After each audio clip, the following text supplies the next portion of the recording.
was just full of luxury and wonders and beauty, and it was a dream. That's how Amy described what it felt like walking into Harrods as a 21-year-old. She had just moved to London from Peterborough, Ontario for her first job. Not long after being hired to sell luxury handbags, she was recruited to work in Mohamed Al-Fayed's office.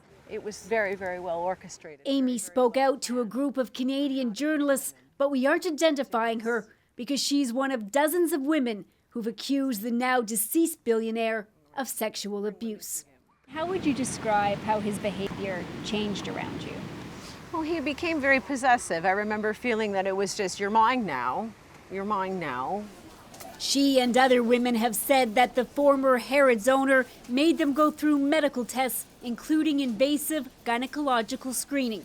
On an overnight business trip, she said he came into her room.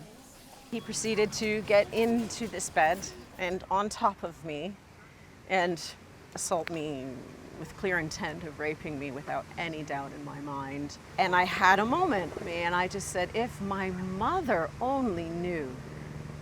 And that stopped him. I own the shop and no one ever will be able to take it away from me. Only God. A BBC documentary unveiled what's being called a vast web of abuse that spanned a quarter of a century. Several women said Al-Fayed raped them. Some victims were just teenagers. Something was rotten at the core of Harrods. Gloria Allred has represented several victims, including those of Harvey Weinstein, Jeffrey Epstein, and R. Kelly. She's now part of the team on this civil case. She says Al-Fayed's abuse was enabled by those around him. I'm feeling very disillusioned. Amy says back then she was naive and thought what she endured at Harrods was just a hazard of the workplace. Only now does she realize just how many other women there were. Being together with the other women is empowering. The new owners of Harrods say at the time that as a business it failed its former employees, but they say the company is now a different organization. And Briar, the scale of this case just keeps growing.